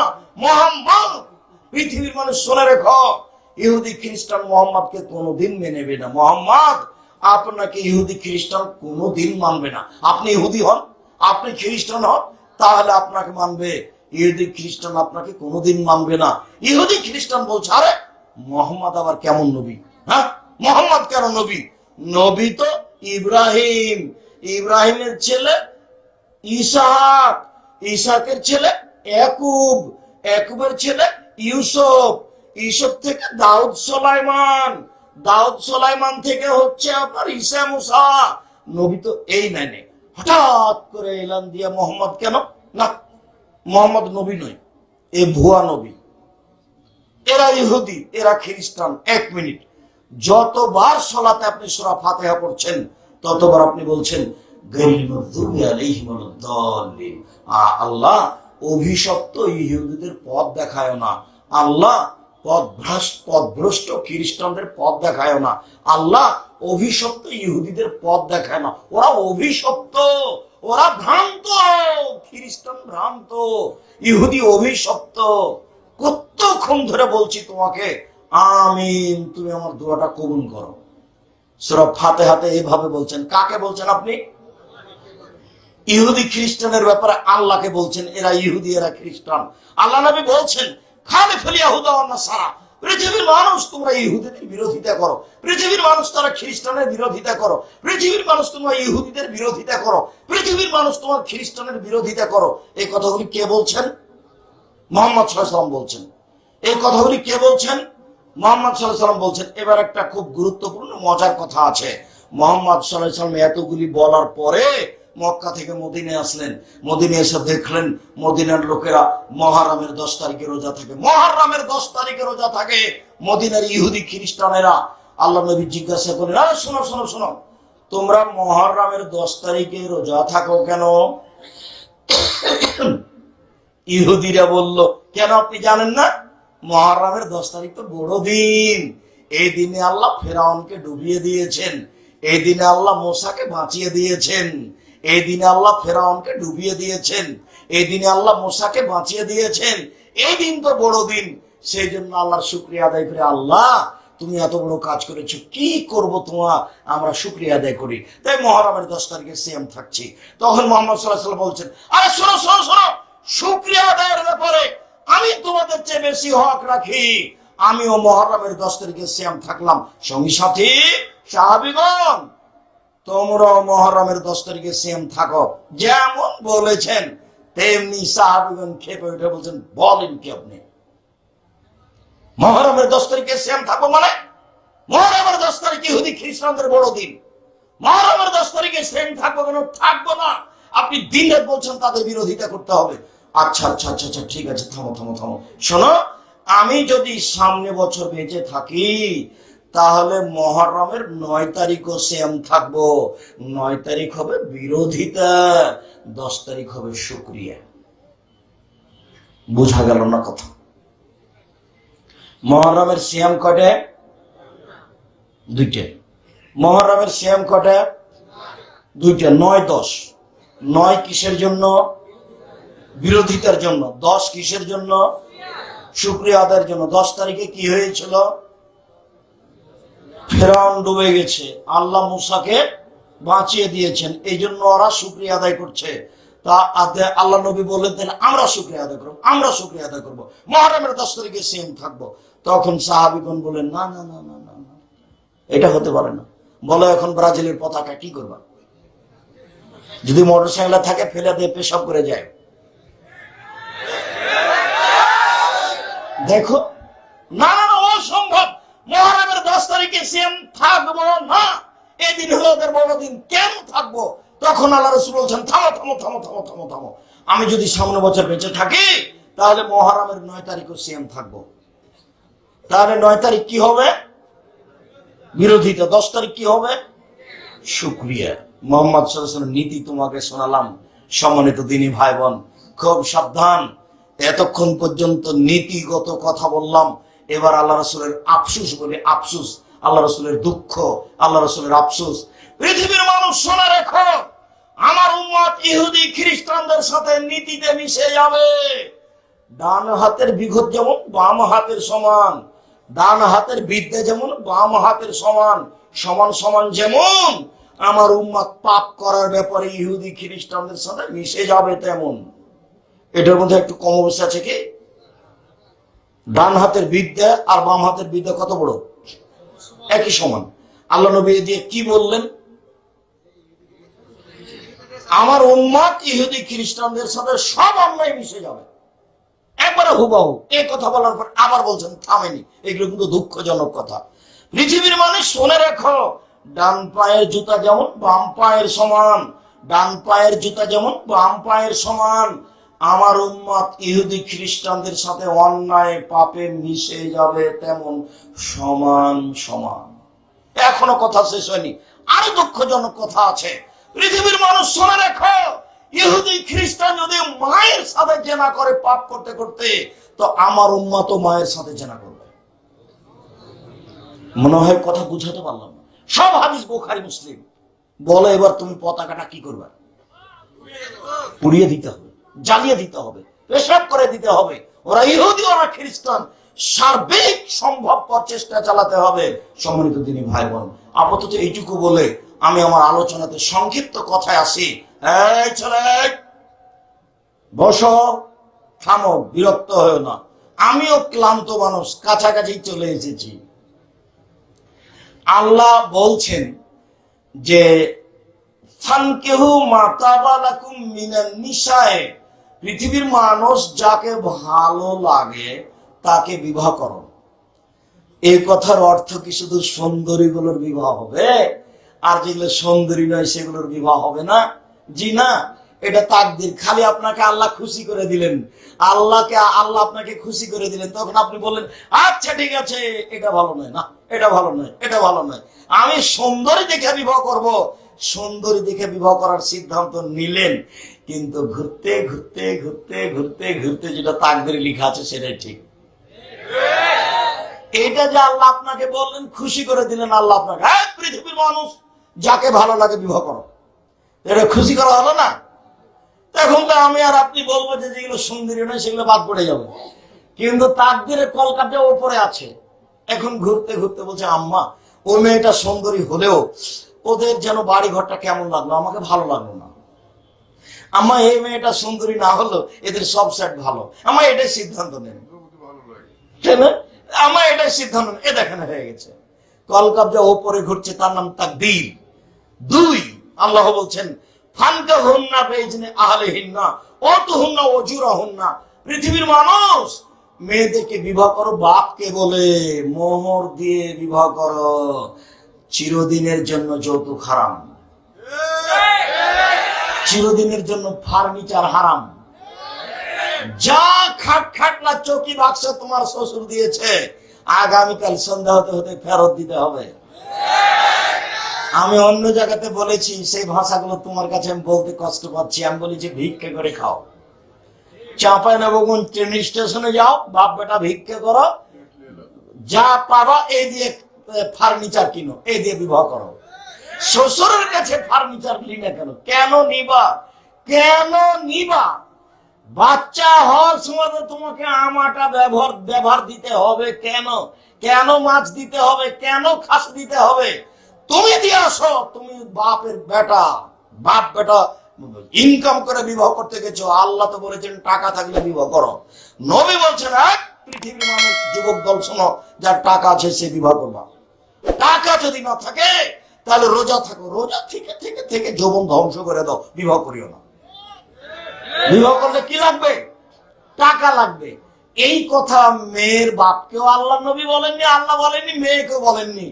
আল্লাহর কসম, আল্লাহর কসম, আমি আব্দুর রাজ্জাক বিন ইউসুফ আলহামদুলিল্লাহ কোরআন হাদিস মোটামুটি ভালোই বুঝি, আর আমি খুব দক্ষতার সাথে পড়ানোর চেষ্টা করি। একটা ক্লাসে যদি 500 ছাত্র থাকে, আমি যদি ক্লাসে ঢুকি, একটা ছেলে যদি আর একটা ছেলের গায়ে এভাবে হাত দিয়ে চিমটি কাটে, আমি শিক্ষকতাই করবো না। আমি যতক্ষণ ক্লাসে থাকি ততক্ষণ এটা কিয়ামতের মাঠ। এর পরেও আমি বলছি, আমি টুটা ফাটা যেটুকু কোরআন হাদিস বুঝি, তাতে মেয়ের বাপের 10টা টাকা খরচ হবে বিবাহের শুরু থেকে শেষ পর্যন্ত, এর কোনো প্রমাণ কোরআন হাদিসে নাই। এমনকি মনে হচ্ছে যে বরযাত্রী নিয়ে বিবাহ করতে গেছে, তো তোমার শ্বশুর লজ্জায় পড়ে 20টা বরযাত্রী আছে, 10টা ডুলি বিবি আছে, সবার জন্য খাবার রেডি করেছে। উচিত হবে বের হয়ে চলে আসার সময়, আব্বা আপনার তো কিছু খরচ হয়ে গেছে, 50,000 টাকা থাকলো আপনার কাছে। আমার এই কথা বুঝতে পেরেছেন? তার মানে খরচের কোনো পথঘাট মেয়ের বাপের বোঝা যায় না। আল্লাহর কসম, আমি আপনাদের কাছের মানুষ, বাড়ির মানুষ, আমি আপনার ছেলে, আপনার ভাতিজা, আপনার ভাই, আমি যেভাবে কোরআন হাদিস বুঝি, তাতে 1টা টাকা মেয়ের বাপের খরচ হবে এরকম কোন কোরআন হাদিসে প্রমাণ করা যাবে না, বিধানে নাই। আর আমি যে কথা বললাম, এইভাবে উল্টে ধরার কোন পথ নেই কিয়ামত পর্যন্ত। তো আল্লাহ নবী যে বললেন ফাতেমাকে, সালিমি মা শেতে, ফাতেমা তুমি যদি কিছু চাও তাহলে চাও, আমি তোমাকে দিব। বিচারের মাঠে আমি কোনো উপকার করতে পারবো না। এটা হলো বিবাহের অনেকদিন পর। বিবাহের পরে সংসার দেখে মেয়ের বাপ জামাইকে বলতে পারে, আচ্ছা বাবা তোমার তো খুব সমস্যা, তুমি তো ভালো ব্যবসা বাণিজ্য করতে পারছো না, আমি না হয় তোমাকে 50,000 টাকা দিলাম, দেখো তো তুমি কিছু করতে পারো কিনা। সেটা ভিন্ন জিনিস। তুমি কোন সাহসে ফার্নিচার নিবা কেন? আমার শ্বশুর খুশি হয়ে দিয়েছে। তোমার শ্বশুরকে ফকিরকে দিতে বলো তো ফার্নিচারটা, তোমার শ্বশুর ফকিরকে দিয়ে দেয়। বিশ্বাস করো, ভিক্ষা করা টাকা দিয়ে চাউল কিনে ভাত খেয়ে ইবাদত কবুল হবে। ভিক্ষা করা টাকা দিয়ে চাউল কিনে ভাত খেয়ে ইবাদত কবুল হবে। যৌতুকের টাকা দিয়ে চাউল কিনে ভাত খেয়ে ইবাদত কবুল হবে না। এই ফার্নিচার, এই খাট, এই খাটলা, এই চৌকি, এই বাক্স, এই আলমারি, এই শোকেজ সন্দেহ হতে হতে ফেরত দিতে হবে। এখানে কোনো জিনিস রাখা যাবে না। সব এগুলো অন্যায় ভাবে, জুলুম ভাবে এসেছে। আর জমি জায়গা বাপ মরার সাথে সাথে ভাগ করে দিতে হবে বোনেরাকে। যদি সেটা চাঁপাইনবাবগঞ্জে কোনো সমস্যা নেই, ওটা গাইবান্ধায় যদি ভুলে বনে জমি জায়গা চাই বাপের, তাহলে তুই চলে যা বাড়ি থেকে, আর কোনোদিন আসবি না। এটা ভাই বলছে। বোনে কি বলেছে? বোনে বলেছে, ভাইয়া আব্বার মরা তো 10 বছর হয়ে গেল, তো আমাদের একটু জমি জায়গাগুলো দেও না, আমাদের কিছু একটু 2 শতক জমি দাও, নাহলে কিছু টাকা দাও। তখন বলছো মুখ খুলবি না, আর যদি কোনোদিন টাকা চাইস তাহলে এই বাড়িতে উঠতে পারবি না। অথচ আমি বক্তব্য বলেছি যে 15 বিঘা জমি রেখে বাপ মারা গেছে, একটা ছেলে একটা মেয়ে, তো ছেলে নিবে 10 বিঘা আর মেয়ে নিবে 5 বিঘা। সকালে ছেলে নিবে, বিকালে মেয়ে নিবে, এর প্রমাণ নেই। কিভাবে নিবে? একসাথে নিবে। 5 মিনিট পরে নিতে হয়ে প্রমাণ করা যাবে না। যদিচ আমরা 2 ভাই, আমার ছোট ভাই বরিশাল মডেল কলেজের শিক্ষক, আমি এভাবে রাস্তাঘাটে ঘুরে বেড়াই ভবঘরা হয়ে, যেভাবে দেখছেন। তো আমার বাপকে মাটি দেওয়ার পরে জমি জায়গা ভাগ করে দিয়ে আমরা রাতে খাওয়া দাওয়া করেছি। যদিচ আমি জমি একটু চিনি, আমার ছোট ভাই চিনেই না, আজও নয়। ওই বোনের সামনে করে খাই, ওটা না কোনো হিসাব করি না। আমার মাও আমাদের হিসাব করাটা ভালোবাসত না বলে আমার মনে হচ্ছে। আমরা একটু বললে আমার মা মনে হয় যে একটু কষ্ট পেত, আমরা কিছুই বলতাম না। যাকগে, তা আমার মা চলে গেছেন, প্রায় বছর পার হয়ে গেল, তা আমরা এ নিয়ে কিছু বলি না, আমরা কিছু বলতেই যাই না। দেখা যাক, মা যেভাবে ভালোবাসছিল সেটাই থাকে। একটু কিছু বললে মনে হতো মা মনে হয় কষ্ট পাচ্ছে, এরকম একটা ভাব মনে হতো। একদিন বলতো, তোমরা তো পয়সা পাতি খরচ করেছো অনেক পড়াশোনার ব্যাপারে, ওরা তো তত পয়সা পাতি খরচ করেনি, এইভাবে বলতো। তখন আমি বুঝতে পারতাম যে এখানে ব্যাপার কিছু আছে। অতএব যাকে এই নিয়ে কোনো কথাই নেই। মা কষ্ট পাকে এটা আমি চাই না। কারণ আমার খুব ধারণা কাজ করতো যে মার কথা আমি মেনে চলবো। এখন যদি বলে চাকরি ছেড়ে চলে আসো, এখনই ছেড়ে চলে আসবো। উঠতে বললে উঠবো, বসতে বললে বসবো, যা হবে হবে। আমার মা বলতো বাড়ি থেকে বের হওয়ার সময়, শোনো, প্রাইভেট পড়ায় না, 1, 2, দোকানে বসিও না, 3, কাউকে বন্ধু হিসাবে গ্রহণ করিও না, 4, মানুষের বাড়িতে দাওয়াত খায়ও না। 4টা কথা আমার মা বলতো বের হওয়ার সময়। আর যতদিন আমি বাইরে থেকেছি, খালি ফকিরকে ভিক্ষে দিলি বলতো, আমার ছেলেটা যেন একটু দোয়া করি, আমার ছেলেটা বাইরে থাকে। এমন কোন ফকির মহিলা পুরুষ এসেছে ভিক্ষা নিয়ে চলে গেছে, আমার মা তাকে একটু দোয়া করার জন্য বলেনি, এরকম পার হয়নি কেউ। ভুলে ভিন্ন কথা, আমার মা খুব চেষ্টা করতো ফকির মিসকিনকে খাদ্য পানি দেওয়ার পরে, ভিক্ষা দেওয়ার পরে তাকে কি বলতো, দোয়া করতে বলতো, আমার ছেলেটা বাইরে আছে, তার জন্য একটু দোয়া করি, আল্লাহ রহম করো। সম্মানিত দিনী ভাই বোন, এখন আল্লাহর নবী বলছেন যে লা নিকাহা ইল্লা বিওয়ালিন, বাপ ছাড়া বিবাহ হবে না। আল্লাহ রাসূল বলছেন লা নিকাহা ইল্লা বিশাহিদাইন, 2জন সাক্ষী ছাড়া বিবাহ হবে না। যেমন আমি বলেছি রংপুরের ঘটনা কি চট্টগ্রামের ঘটনা, আমি বলেছি কাজী সাহেব আপনার খাতার পাতাগুলো দিয়ে টয়লেট পেপার হিসেবে ব্যবহার করতে হবে। কেন? ওখানে 4জন সাক্ষী আছে। কাজী সাহেবের খাতাতে কয়টা সাক্ষীর জায়গা আছে? 4 জনের। বলতে পারো কোথায় 4জন সাক্ষী লাগে? শুধুমাত্র জেনা প্রমাণ করার জন্য। পৃথিবীতে আর কোথাও 4জন সাক্ষী লাগে না, শুধুমাত্র জেনা প্রমাণ করতে 4জন সাক্ষী লাগে। তুমি নিজে তোমার স্ত্রীর সাথে আর একজনকে জেনা করতে দেখতে পেলে তুমি এটা মুখ দিয়ে বের করতে পারবে না, মুখ বন্ধ। বউ তালাক দিয়ে দাও, সেটা ভিন্ন কথা, কিন্তু বলতে পারবে না। বললেই তোমাকে 80 লাঠি পিটাবে। নইলে কয়জন সাক্ষী খাড়া করতে হবে? 4জন। বউয়ের সাথে জেনা করতে দেখেছো, মুখ খুলতে পারবো না, খুললেই 80 লাঠি। নইলে বউ তালাক দাও, রাখো, এটা তোমার ভালো লাগে, কিন্তু মুখ খুলতে পারবো না। খুব শরীয়ত এখানে শক্ত, খুব কঠোর। সেইখানে পৃথিবীতে মাত্র এক জায়গাতে 4জন সাক্ষী লাগে জেনা প্রমাণ করতে, বাকি সব জায়গাতে 2 সাক্ষী। বিবাহতে কেন 4জন সাক্ষী হলো? অতএব কাজী সাহেব আমার কথায় মন খারাপ করিয়েন না, এই খাতা টয়লেট পেপার হিসেবে ব্যবহারের যোগ্য, এ কথাই ঠিক। তাতে আমার আসে যায় না। আপনি রাখেন, 2টা সাক্ষীর জায়গা কাটা দিন, আর মেয়ের পক্ষ থেকে 2জন, ছেলের পক্ষ থেকে 2জন, এগুলো মিথ্যে কথা। তো মুখামুখি হয়ে গেল, 4জন নেই, বাস। একটা বিবাহ জায়েজ হওয়ার জন্য 2জন মুসলমান লাগবে সাক্ষী হিসেবে, আর একটা বাপ লাগবে। বাপ ছাড়া বিবাহ বাতিল, বাপ ছাড়া বিবাহ বাতিল, কোর্টের বিবাহ বাতিল, কোর্টের বিবাহ বাতিল, কোর্টের বিবাহ বাতিল। রাসূল সাল্লাল্লাহু আলাইহি ওয়াসাল্লাম কথাটি 3 বার বললেন। শুনুন, বাপ ছাড়া বিবাহ বাতিল। যত কোর্টে কাজী অফিসে বিবাহ হয়েছে, ছেলে হয়েছে 4-5টা, সব জেনা। কি করতে হবে? আবার বিবাহ পড়াতে হবে। বাপকে দিয়ে বিবাহ পড়াতে হবে, বলে বাপ রাজি নয়, রাজি হতেই হবে, নইলে সেখান থেকে ফিরে আসতে হবে মেয়েকে। অন্যথায় বাপ মারা গেছে, কে? চাচা। তো বাপ চাচা নয়, কে?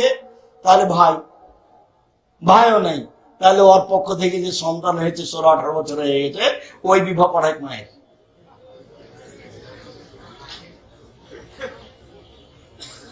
মানে অভিভাবক ছাড়া কেউ বিবাহ পড়াতে পারবে না। চাঁপাইনবাবগঞ্জে উকিল বিবাহ লাগে, উকিল লাগে, উকিল শব্দটাই হারাম বিবাহের মাঠে। আবার চট্টগ্রামে উকিল বাপ, সেদিন থেকে বাপ, সেদিন থেকে আরো নিজের বাপ বাপ নয়, সে বাপের চেয়ে বেশি সম্মান করে চট্টগ্রামে। সেদিন থেকে মেয়েটা ওই উকিল বাপটাকে বাপ বলে ডাকবে আর ওই বাড়িতে খেতে যাবে। এই বাপ আবার জিম্মেদারিতে মেয়েকে নিয়ে আসবে বেটির বাড়ি। অবাক কথা, উল্টে গেছে ধর্ম। আমাদের চাঁপাইনবাবগঞ্জে উকিল বাপ লাগে, এবার উকিল শব্দটাই হারাম এখানে। আর বাপের উপস্থিতিতে ওর বড় চাচা উকিল হতে পাবে না, ওর দাদা উকিল হতে পাবে না, কেউ হতে পাবে না। ওর বাপকে উকিল হতে হবে। যদি চাচাকে নিয়ে আসে এখানে, তাহলে বাপকে আগে মরতে হবে, তারপরে। যদি এখানে দাদা আসতে চায়, ঢুকতে চায়, তাহলে বাপকে আগে মরতে হবে, তারপরে দাদা। এটাই শরীয়ত। সম্মানিত দিনী ভাই বোন, এখানে আরো জরুরি কথা যে চাঁপাইনবাবগঞ্জ জেলাতে বিবাহের নিয়ম নীতিতে 1 নাম্বার হচ্ছে মেয়েকে দেখতে যাওয়া। সবাই মিলে মেয়েকে দেখতে যাওয়া হারাম। শুধুমাত্র ছেলে দেখতে পাবে। অতিরিক্ত মনে করলে ছেলে তার মা, খালা, ফুপুকে সাথে নিতে পারে। বন্ধু বান্ধব, বাপ, চাচা কেউ সে মেয়েকে দেখতে পারে না, চিরদিনের জন্য হারাম। দেখতে গিয়ে টাকা পয়সা, সয়না গয়নাগাঁঠি, আংটি কিছুই দিতে পাবে না, সবকিছু দেওয়া হারাম। এরপরে বিবাহকে মেয়েকে বায়না করা, বায়না প্রথা এখন কিছুটা উঠেছে, আগে ছিল সবাই মিলে মেয়ের বাপের বাড়িতে ভালো মানের খাওয়া দাওয়া করতো, টাকা পয়সা দিত। সন্ধ্যার দিকে সবাই মিলে 2, 3, 500, 2000, 5000 টাকা মেয়েটাকে গুনতে দিত। মেয়েটা সবার সামনে আসতো, এসে টাকাটা গুনে দেখে, তো সবাই পরীক্ষা করতো মেয়েটা নেওয়া যাবে কিনা, বায়না করা হয়ে গেছে। এই প্রথা হারাম, বায়না প্রথায় হারাম। এরপরে মেয়ে ঠিক হয়েছে, মেয়ের জন্য বরযাত্রী কতটি? 40 জন বর, 40 জন যাত্রী বরের সাথে, আর 20 জন ডলি বিবি। তখনই আগে বলে দিয়েছি, ডলি বিবি শব্দ চিরদিনের জন্য চাঁপাইনবাবগঞ্জ থেকে তুলে দিতে হবে। কেউ যেন না জানে যে ডলি বিবি কি জিনিস, কেউ যেন না জানে। কোনদিন এই যুবক তোমাকে বলছি, তোমার বিবাহ হয়নি তাই না, তুমি বলবেন না। নিতান্তই যদি মা যদি ডলি বিবি কাউকে পাঠান, তাহলে আমার দাদিকে পাঠাবেন না। মা আমি কোনো মহিলা মানুষ নিয়ে যাব না। অবশ্যই স্মরণ রাখতে হবে, ডলি বিবি চিরদিনের জন্য বিদায় করে দিতে হবে দেশ থেকে, চাঁপাইনবাবগঞ্জ থেকে। তারপরে ওই যে সবাই মিলে বসে ওকে ক্ষীর খাওয়াচ্ছে, থুবড়া প্রথা। যুবতী মেয়ে গীত গাইবে আর সবাই তার মুখে ক্ষীর তুলে দিবে, এটা চিরদিনের জন্য হারাম। তারপরে চাচাতো বোনেরা, ভাবিরা ওকে হলুদ মাখাবে, এটা চিরদিনের জন্য হারাম।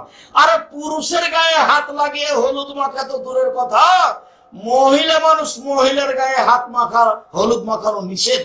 আল্লাহ রাসূল বলছেন, লা তুবাশশিরুল মারাতু আল মারাতা, একজন মহিলা যেন আরেকজন মহিলার গায়ে হাত না লাগায়, একজন মহিলা যেন আরেকজন মহিলার গায়ে হাত না লাগায়। যদি হাত লাগায় তাহলে বুঝতে পারবে হাতটা নরম না শক্ত। কোন সময়ে স্বামীর সামনে বলবে, খালেদার হাতটা কতই না নরম। কোন সময় স্বামীর সামনে বলবে, খালেদার মাথার চুলগুলো কিনা লম্বা লম্বা, পাঞ্জার পাঞ্জা। তখন তার স্বামী অন্তরের চোখে তাকে দেখবে। এইটা হারাম। হাদিস বুখারী, মুসলিম। এই কথা মুহাম্মদ সাল্লাল্লাহু আলাইহি ওয়াসাল্লাম বলেন। দেখেছো বিষয়টা কত সূক্ষ্ম। আব্দুল্লাহ বক্তব্য দিল, লাতিফ কাকে বলে, লাতিফ। তা আমিও বুঝতে পারছিলাম না, খুব কানটা খাড়ো করেছিলাম। মানুষজন চলে আসলো, শাকুর বুঝতে পারিনি কি যে বলেছে। তো লাতিফ কত সূক্ষ্ম বিষয়টা, কত সূক্ষ্ম যে একজন মহিলা আরেকজন মহিলার গায়ে যদি হাতে ভাবে লাগায়, তো তার হাতটা নরম না শক্ত বুঝতে পারবে। তো কোন সময় যদি স্বামীর সাথে গল্প করে যে তার হাতটা খুব নরম, তো গল্পটা যে করলো, তখন ওর স্বামী ওই মহিলাটাকে অন্তরের চোখে দেখতে পাবে। এইটা হারাম। দেখেছেন ঘটনার কত দূর। অথচ আমাদের দেশের কত নোংরা নীতি, যে নতুন বউকে সারাদিন বাড়ির মহিলা পুরুষ দেখতে আসছে।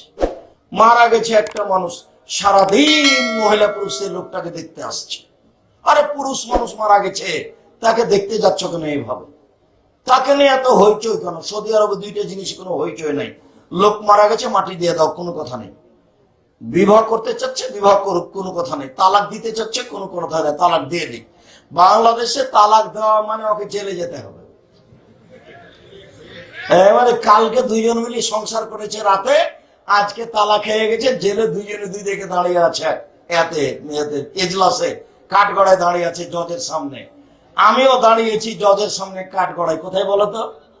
সুন্দর সুনামগঞ্জ, সিলেট সুনামগঞ্জ। যখন আমি দাঁড়ালাম তখন জজ আমাকে বলছে, আব্দুর রাজ্জাক সাহেব, আপনি এখানে কেন এসেছেন তা আমি বলতে পারছি না, তবে আপনার মামলা নিয়ে আমার কোনো কথা নেই। মামলার নথিটা এইভাবে নথিটা উল্টিয়ে দিয়ে বলছে, আপনার সাথে আমার কিছু কথা আছে। তো 14 মিনিট কথা বলল, তারপরে বলল যে আপনার মঞ্জুর কি ওটাকে জামিন মঞ্জুর করা হলো। 14 মিনিট কথা, কিছু পক্ষে কিছু বিপক্ষে, মানে কোরআন হাদিসের। তাতে বুঝলাম লোকটা তাবলীগ করতো, তাই কোনো কোনো জায়গাতে আমার উপরে খেপে আছে, এটা আমি বুঝলাম।